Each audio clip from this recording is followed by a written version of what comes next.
آج ہم بات کریں گے سورۃ فجر کے بارے میں. جی. سورۃ فجر یہ نزول کے اعتبار سے اس کا 10واں نمبر ہے. جی. اور تدوین کے اعتبار سے اس کا 89 نمبر ہے اور 30 آیات پر یہ صورت مشتمل ہے اور مکی صورت ہے، یعنی ہجرت مدینہ سے پہلے نازل ہوئی ہے. اور ظاہر ہے کہ جو صورتیں ہجرت مدینہ سے پہلے نازل ہوئی ہیں ان میں عام طور پر عقائد پر گفتگو ہوتی ہے، یعنی عقیدہ توحید، عقیدہ رسالت اور عقیدہ معاد، یعنی مرنے کے بعد دوبارہ زندہ ہونا. تو ظاہر ہے اس میں بھی اسی طرح کے مضامین ہیں. اور اس صورت میں اللہ تبارک و تعالیٰ نے اطمینان اعظم کا ذکر کیا ہے، ایک ایسا اطمینان جو سب سے بڑا اطمینان ہے، اور وہ اطمینان وہ ہے کہ جو اللہ تبارک و تعالیٰ کے تعلق کے بعد حاصل ہوتا ہے.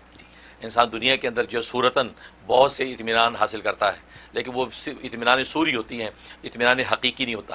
اطمینان حقیقی وہی ہے کہ جس میں اس حقیقی ذات کے ساتھ انسان کا تعلق وابستہ ہو، پھر وہ اطمینان قلب پہ اترے. اور وہ ایسا اطمینان اترتا ہے کہ خود اللہ تبارک و تعالیٰ اس انسان کو کہہ دیتا ہے کہ یہ مطمئن ہے. ایک انسان خود اپنے آپ کو کہتا ہے کہ میں مطمئن ہوں، ایک اللہ کہتا ہے کہ تو مطمئن ہے. لہٰذا اسی صورت کے آخر میں فرما دیا یا ایتها النفس المطمئنہ، اے نفس مطمئنہ، اے وہ نفس جس کو اطمینان کلی عطا کر دیا گیا، ایسا اطمینان اعظم عطا کر دیا گیا ہے کہ ارجعی الی ربک راضیۃ مرضیہ، کہ لوٹ تو اپنے رب کی طرف اس حال میں کہ تو اپنے رب سے راضی ہے اور رب تجھ سے راضی ہے. یعنی رضامندی ایک طرف سے نہیں، دونوں طرف سے خوش ہے. فادخلی فی عبادی وادخلی جنتی، بس تو داخل ہو جا میرے بندوں میں اور داخل ہو جا میری جنت میں. تو عین اس وقت یہ اطمینان قلبی کا اعلان نصیب ہوتا ہے کہ جب انسان اللہ کی طرف جانے لگتا ہے، اس وقت خطاب ہوتا ہے اللہ تبارک و تعالیٰ کی طرف سے کہ یا ایتها النفس المطمئنہ. یہ وہ اطمینان اعظم کہ جس کی تلاش میں انسان ساری زندگی لگاتا ہے. اولیاء کاملین ساری زندگی اسی کے لیے ضربے لگاتے ہیں، صالحین اسی کی تلاش میں رہتے ہیں، اور عام دنیا دار بھی اسی اطمینان کو حاصل کرنا چاہتے ہیں، لیکن راستہ غلط اختیار کر بیٹھتے ہیں، لہٰذا ان کو وہ ڈیسٹینیشن ملتا نہیں ہے. لیکن یہ وہ اطمینان اعظم ہے کہ جو صورت میں اللہ تبارک و تعالیٰ نے ذکر فرمایا. اور اس صورت کے اندر شروع میں اللہ تبارک و تعالیٰ نے 4 قسمیں کھائی ہیں. 4 قسمیں کھانے کے بعد مضمون کو ذکر کیا اور یہ حقیقت بتائی کہ یہ جو قسمیں میں نے کھائی ہیں، کیا ان قسموں کے اندر عقل مندوں کے سمجھنے کی کوئی چیز ہے؟ کہ جب میں قسم کھا کے ایک چیز بیان کر رہا ہوں تو عقل مند کو سمجھنا چاہیے کہ یار بات کچھ ہے، کہ جب رب کائنات قسم کھا کے مضمون پیش کر رہا ہے تو اس کا مطلب کچھ نہ کچھ ہے. تو عقل مند جو وہ سمجھ جاتے ہیں، اس اشارے سے وہ پھر اپنے جو ہدایت کے مضامین حاصل کر لیتے ہیں. اور پھر اللہ تبارک و تعالیٰ نے اس میں ان سرکشوں کا اور باغیوں کا ذکر کیا کہ جنہوں نے جو اللہ ہی کی مخلوق ہو کر اپنے خالق کے ساتھ مقابلہ کیا. اس میں حامان ہے، فرعون ہے، نمرود ہے، شداد ہیں، یہ بڑی بڑی قومیں جو اپنے وقت کی سپر پاور تھیں. ان کے بارے میں اللہ نے کہا الم تری کیف فعل ربک بعاد، کیا اے پیغمبر تو نے دیکھا نہیں کہ تیرے رب نے عاد قوم کے ساتھ کیا کیا. وہ عاد کی قومیں جو بڑی بڑی طاقتور، بڑے اونچے اونچے مکانات بنانے والے، پہاڑوں کو تراشنے والے، لیکن تیرے رب نے ایک جھٹکے میں ان کو مریا میٹ کر دیا، صرف اس وجہ سے کہ انہوں نے خدا سے مقابلے کی کوشش کی. مخلوق ہو کر خالق سے مقابلہ ہی تو بنتا ہی نہیں ہے. تو یہ حقیقت بتائی. اور پھر اس کے بعد اللہ نے اپنی ایک کسوٹی اور معیار بتایا کہ دنیا میں نے خیر شر دونوں کسوٹیاں رکھی ہیں، اور یہ کسوٹیاں اس لیے رکھی ہیں تاکہ بندوں کو آزماؤں. ان کو خیر بھی دیا، شر بھی دیا، دولت بھی دی، غربت بھی دی، امارت بھی دی، مفلسی بھی دی، سب چیزیں دنیا کے اندر میں نے دی ہیں. اب یہ دے کے اللہ کہتے ہیں میں دیکھتا ہوں کہ جو غربت میں مبتلا وہ ناشکری کرتا ہے، یا اس غریب کو جو پہلے سے جسم و جان ملا ہے، بھلے ننگے بدن ہے لیکن اس کا شکر کرتا ہے کہ یار یہ جسم و جان مجھے کہاں سے ملا، اسی ذات نے تو دیا. یہ ایکسٹرا ایک روٹی کا ٹکڑا تو میں ایکسٹرا کے مطالبہ ہے، پہلے سے جو اس ذات نے دے دیا اس کا شکر میں نے کتنا کیا. تو میں غریب کو غربت میں رکھ کے آزماتا ہوں، اس امیر کو امارت میں رکھ کے آزماتا ہوں، اس کو مال و دولت اس کے لیے آسان کر دیتا ہوں. یہاں تک کہ بس اوقات میراث کا مال دیتا ہوں اس کو، اور میراث کے مال میں اس کی مشقت بھی نہیں ہے کہ وہ یہ کہہ سکے کہ یار یہ میری اپنے ہاتھ کی کمائی ہے. وہ تو میراث میں اس کو بغیر جھٹکے میں لاکھوں کروڑوں مل گیا، پھر اس کو کیسے خرچ کرتا ہے تو میں اس کو آزماتا ہوں. تو بس یہ اللہ تبارک و تعالیٰ کو سوٹی بتا دی کہ وہ اللہ ان کو اس طریقے سے نعمت میں اور اسی طریقے غربت کے اندر آزماتا ہے. تبھی تو ایک شاعر کہتا ہے نا کہ ظفر آدمی نہ اس کو جانیے گا گوہو کیسے صاحب فہم و ذکا. ظفر آدمی نہ اس کو جانیے گا گوہو کیسے صاحب فہم و ذکا، جسے عیش میں یاد خدا نہ رہی، جسے تیش میں خوف خدا نہ رہا. تو یہ حقیقت، تو یہ اللہ نے حقیقت بیان کی. اس کے بعد نفس مطمئنہ کا ذکر کیا کہ جس نے اس معیار کو سوٹی کی حقیقت سمجھ کر اس دنیا کی مال و دولت اور غربت کو آزمائش سمجھ کر وقت گزارا صبر کے ساتھ، اور کبھی شکر کے ساتھ. مصیبت آئی تو صبر کر لیا، اور راحت ملی تو شکر کر لیا. بس وہ اس طرح چلتا چلا گیا تو آخر میں اللہ اس کو نفس مطمئنہ بنا دیتے ہیں، اور مطمئن نفس جب بن جاتا ہے تو اس کے لیے جنت کے داخلے آسان ہو جاتے ہیں. سبحان اللہ. اور پھر یہ حقیقت بتا دی کہ یہ کمال کیسے حاصل ہو.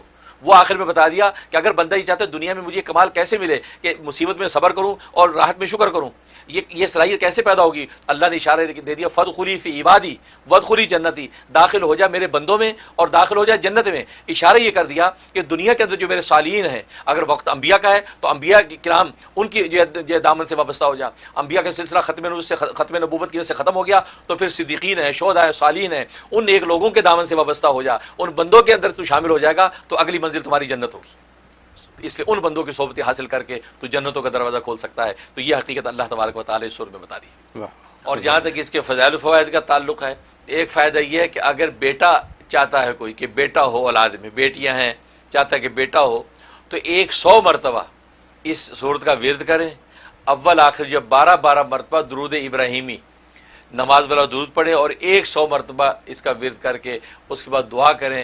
اللہ تبارک و تعالی ایک ہی نشست میں دعا قبول کر کے بیٹے کی دولت عطا کر دیں. واہ واہ، بہت بڑا فارمولا ہے یہ، بہت زبردست فائدہ اس میں.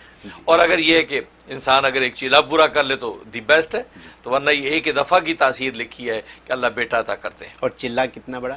تو 41 ڈیز، 40 ڈیز میں چلا ہوتا ہے، ون بڑھا دیتے تاکہ اچھی طرح کنفرم ہو جائے، کمی بیشی پوری. اور دوسرا یہ فائدہ اس کا یہ ہے کہ کوئی گھر میں آفت ہے، وبال ہے، مصیبت ہے، اور بس اوقات گھروں میں ایسے آفات ہوتی ہیں کہ وہ گھر میں جو ہے وہ سب کچھ ہونے کے باوجود پریشانی رہتی ہے. کوئی ایکسیڈنٹ ہو گیا، کوئی بیمار ہو گیا، کوئی آفت آ گئی، ایک عجیب بلائیں ٹوٹتی رہتی ہیں. تو اس کے لیے لکھا ہے کہ روزانہ 7 مرتبہ روزانہ اس کی تلاوت کریں.